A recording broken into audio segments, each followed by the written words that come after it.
Hey, it's Ben Greenfield. Welcome to my Wellness FX panel, where I'm going to walk you through the results of a performance evaluation that I take about every 4 months or so through Wellness FX.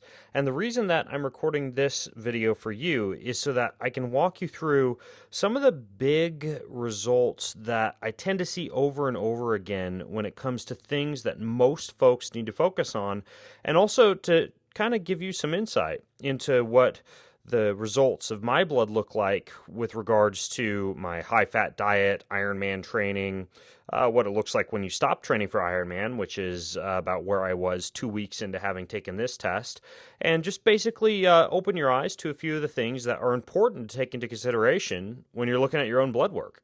So, what you're looking at right now is basically the Wellness FX dashboard. And we're going to scroll down to really where the good stuff starts, which is down here at cardiovascular health. So, during the course of this video, we're going to take a look at cardiovascular health, metabolic health, liver, kidney, electrolytes, bone health, blood health, vitamins, and minerals, and I'll just explain each parameter as we go. So the very first thing that you're going to see is a basic lipid panel. And the lipid panel tells you your overview of your cholesterols. Now, first of all, I try to keep my cholesterol above 200 because cholesterol that is below 200 has been shown to result in things like lower IQ, neural deficits, drops in hormones, drops in steroids. Basically, cholesterol is necessary for everything from forming the sheath that surrounds your neural membranes and your nerve lining, to your joints, your hormones as a hormonal precursor, to the membranes of your cells. A lot of reasons to make sure that you're not trying to shove cholesterol down. Anyways, though, you can see here that my cholesterol is at 244. Now, you'll see that my LDL, and even though this is termed as bad cholesterol on the Wellness FX panel, I don't consider LDL to be bad cholesterol per se. My LDL cholesterol is at 91. That's fairly significant considering that I eat about an 80% fat-based diet. My HDL cholesterol, or my quote-unquote good cholesterol, is up around 145. And you can see that it's been rising over the entire summer that I've been eating a ketogenic, high-fat, low-carb diet.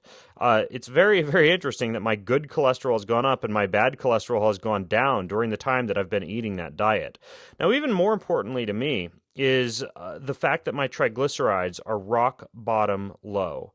Now, something like low HDL combined with high triglycerides is a real risk factor for heart disease. And it's typically a scenario you see in a lot of people who eat vegetable oils, sugar, starches, etc. My HDL is through the roof and my triglycerides are very low, which is fantastic. What they say is that you're supposed to look for a ratio of around 1 to 2, and that triglycerides should be, no more than about double what HDL is. But if you can get closer to a 1 to 1 ratio, or even better yet, up around that 4 to 1 ratio where I'm at, you're looking at a really, really nice value for your basic lipid panel. Now, don't worry. As we're going through this panel, it's not just going to be me bragging about my values. There are some definite areas that I need to work on, and we'll get into those. But as you can see, high-fat, low-carb diet definitely does not do anything bad when it comes to your HDL to triglyceride ratio. Now, of course, there are some other very important things to look at when you're considering cholesterol, and that is your LDL particles. And you can see down here the very low-density lipoprotein cholesterol. Those are the small, oxidized cholesterol particles that tend to dig their way into your arterial cell walls. It's very important that those stay low. You can see that my VLDL-C is low. It's probably because of my low-carbohydrate diet, low amounts of sugar in my bloodstream, low amounts of cholesterol actually being oxidized. I'm also very, very careful with heated vegetable oils. I'm careful not to even heat things like extra virgin olive oil. Those are all things that could raise VLDL-C. You can see that mine is very low. Now, LP(a) is a protein that adheres to the surface of cholesterol particles, as is ApoB. You can see that LP(a) is low, and total amount of LP(a) is low. You can see that ApoB here was kind of high over the summer. One of the things that can elevate ApoB is high amounts of endurance training and heavy exercise.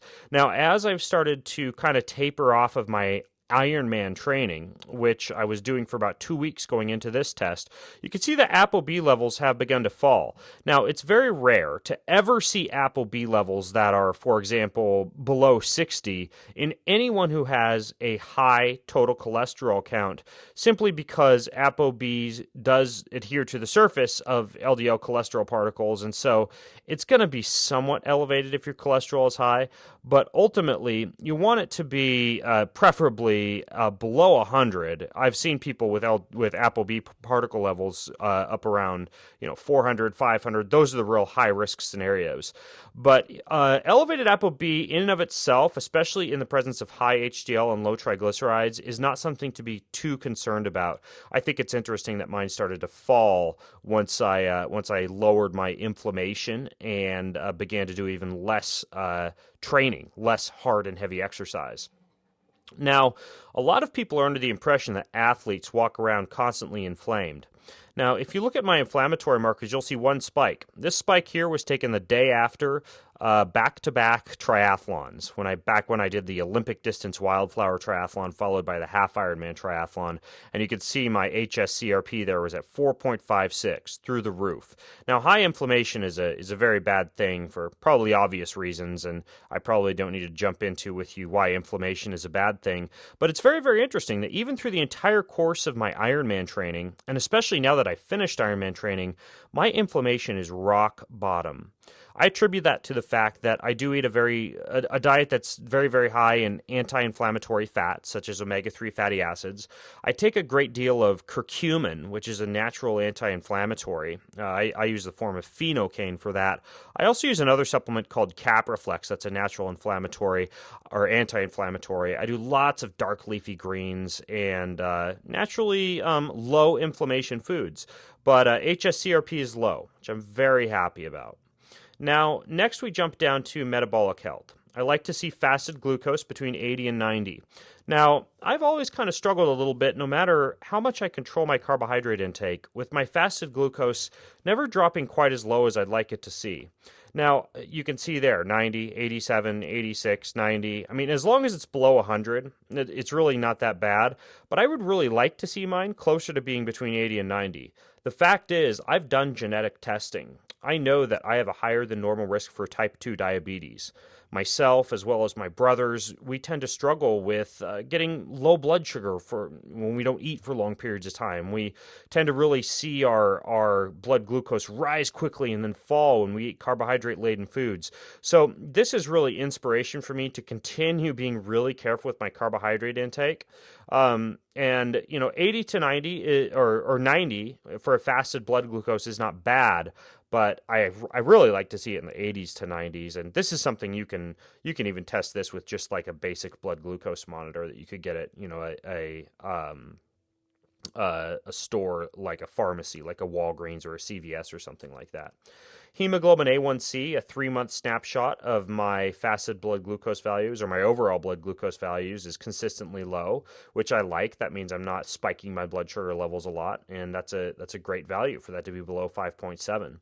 And you can also see that my insulin stays relatively low. I'm doing a really good job not making my pancreas churn out a bunch of insulin. Now, these are values that you'd also expect to see in kind of like a higher fat, lower carbohydrate intake. Now, next we jump down to hormones, and like I mentioned, there are some areas that I need to work on, and this is definitely one of them.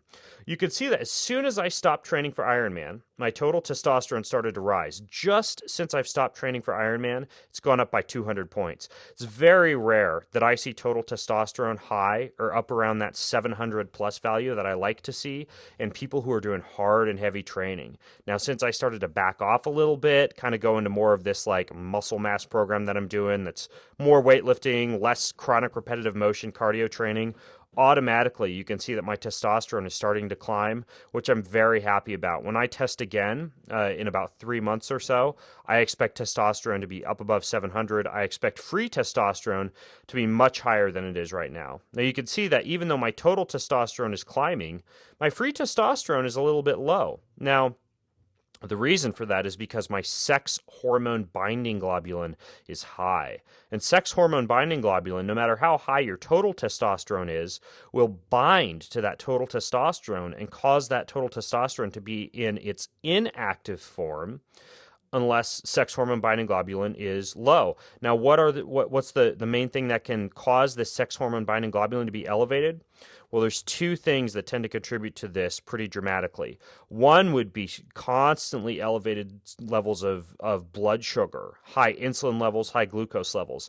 That's not the case with me. But the other thing that can cause high levels of sex hormone binding globulin is high cortisol. And that's certainly the case. You can see that if we jump down to cortisol values here for a second, you'll see my cortisol levels have been dropping as I've quit training for Ironman triathlon, but they're still pretty high. And anytime you're hypercortisolic like this, it's pretty natural for those sex hormone binding globulin levels to be high. So the more I de-stress, the more I start to kind of come down off of doing a lot of this heavy endurance training, the better and better my free testosterone levels are going to get. And I've already started to notice the effects of that, such as the way I wake up in the morning as far as my levels of libido. You guys know what I'm talking about when I say the way I wake up in the morning.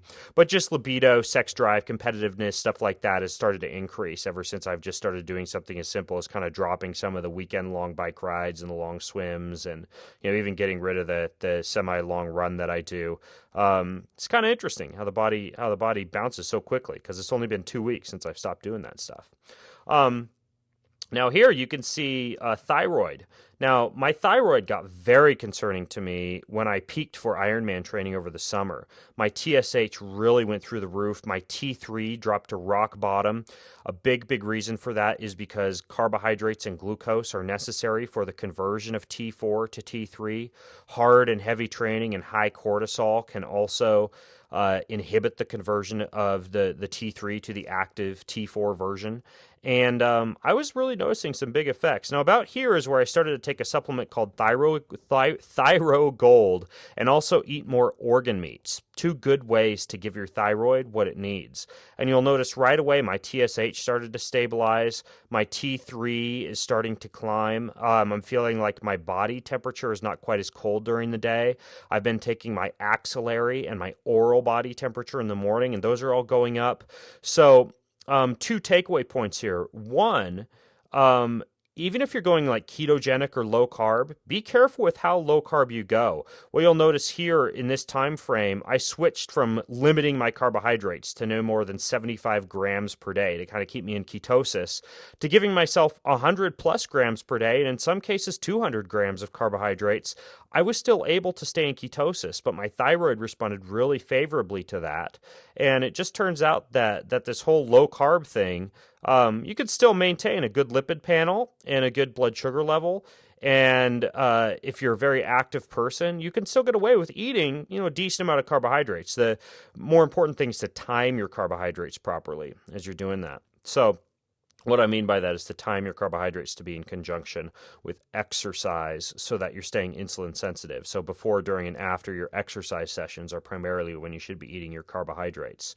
So my thyroid is starting to respond favorably to the measures that I've taken in terms of beginning to reduce cortisol and beginning to take some desiccated thyroid gland. I take one called Thyro Gold, and also beginning to drop off some of the hard and heavy training and make sure I'm getting enough carbohydrates.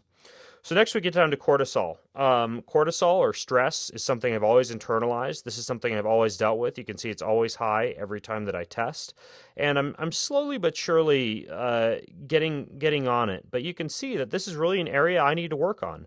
No matter how de-stressed I feel during the day, I'm obviously internalizing some of this stress. Cortisol is staying elevated because I do train a lot. I take pride in buffeting my body and trying to turn myself into a beast, so to speak. But I do need to be careful. High cortisol levels aren't healthy, and you can see that reflected in my sex hormone binding globulin levels up here. And this is one of my big goals over the next few months, is to really focus on getting those cortisol levels down through relaxation, meditation, yoga, not overtraining, etc. So insulin-like growth hormone. This is another thing that through hard and heavy training or through very low carbohydrate values can drop low. Now, I'm not going to start eating a bunch of carbohydrate to jack up insulin and jack up insulin-like growth factor. But one of the things that I am going to focus on is supplementing a little bit more with one thing that can help out quite a bit with growth hormone and growth factor. I'm going to be doubling the amount of a supplement called colostrum that I use. So rather than eating a bunch of sugar to get IGF up, I'm just going to take more colostrum, which has been shown in research to really, really help out with insulin-like growth factor. And that's the way that I'm going to tackle that. Now, next we jump down to the liver. Now, you can see that all of my liver enzymes, and these two mark orange and red, that's not because my liver enzymes are elevated. You'd see elevated liver enzymes in a case of, for example, lots and lots of food intake, exposure to environmental toxins, pollutants. Hard and heavy training can cause the liver to have to get a little bit more stressed. Needing to detox can cause that, all those things. You'll see that my liver enzymes used to be kind of high. If you look here, they used to be really in that high risk range. They've dropped very, very much in the past couple of months since I last tested. The main thing I can contribute that to is probably this MPX 100 supplement I've been taking to control blood sugar levels. It also contains rock lotus extract, which is a really, really good liver tonic. And this is about the point where you see these liver enzymes drop that I started taking that supplement. I take 2 about 30 minutes before dinner to control blood sugar levels, but it's got some really good liver cleansing properties in it too. That's really the only thing I can think of that would have caused these to drop as low as they did. So I'm really happy my liver is looking really healthy at this point. So that's good. Kidney function all looks good. Blood urea nitrogen, you can see that flag's red. That's always going to be high if you've exercised within a couple of days of the test. And I actually exercised. I went for a long swim like the night before I fasted and went in and took this test. So it's no surprise to me that blood urea nitrogen is high, and even creatinine is borderline elevated. That's very, very common if you've been exercising. So that's really not a cause of concern for me. It'll also be elevated if you haven't been hydrating properly, etc. But I drink a ton of water, and for me, it was just the fact that I exercised the day before. So you always have to take some of these numbers into context in terms of where you're at in life. You can see here that all of my electrolytes are really well balanced. There was a point during my hard and heavy Ironman training where my CO2 dropped as low as 21. That reflects that you've become very acidic. And acidity can be created through eating tons and tons of meats, starches, sugars, processed foods, vegetable oils, etc. And it can also be produced by simply training a ton and leaching a lot of minerals. Well, you can see as soon as I stopped really that hard and heavy Ironman training, my alkalinity restored. And I'm really, really careful to get lots of dark leafy greens, to use lots of like sea salts and alkalinizing foods. And I really like to see that CO2 value between about 25 and 30. So I'm really happy with where the pH of my body is at. Now down here under bone, you can see that alkaline phosphatase flags kind of low. I would be more concerned if that were really, really high. We wouldn't want alkaline phosphatase to be high because that reflects some issues with the liver. I like that it's low. I'm not concerned about my bone density at all because my calcium levels are really nice. They're right where they're supposed to be, balanced in between 8 and 10. And my vitamin D, again, you can see here, as soon as I quit Ironman training, my vitamin D jumped by 10 points, reflecting less shuttling of a lot of my hormone and steroid precursors towards cortisol. So I'm really happy about that vitamin D value, and that's great. I like to see it between 40 and 70, especially in athletes. So really happy about that. When we jump down to blood health, you can see all my red blood count, my hemoglobin, my hematocrit, everything is looking really nice. I'm really happy about that. I've been going out of my way to make sure to eat some kind of a red meat a couple of times a week. I'm doing spinach and kale and dark leafy greens every morning for breakfast. So all of that is looking really, really good. You can see that somebody was just trying to call me on Skype. That was probably for a podcast I'm supposed to be on right now. But we're almost done, so don't worry. Okay, white blood cell count. All of my white blood cells are looking really good. They started to get a little bit suppressed during the season of Ironman training. I started taking echinacea, astragalus, and oil of oregano. Those are 3 essential oils that I put into my diet, and you can see that they've really, really stabilized my immune system, my white blood cell count. Everything's looking really good from an immunity standpoint. So I'm happy with that as well, and that's looking good. You can see that even though my iron got kind of low over the summer, that started to climb as I started to eat more of the red meat and make sure I went out of my way to include things not only like red meat, but also organ meats. I started to eat liver once a week when that iron dropped to 44 in the middle of the race season. And you can see that that number has responded really favorably. So I'm really happy about that. Iron and iron saturation and ferritin, all of that's looking really good, as is my platelet count, which is fantastic.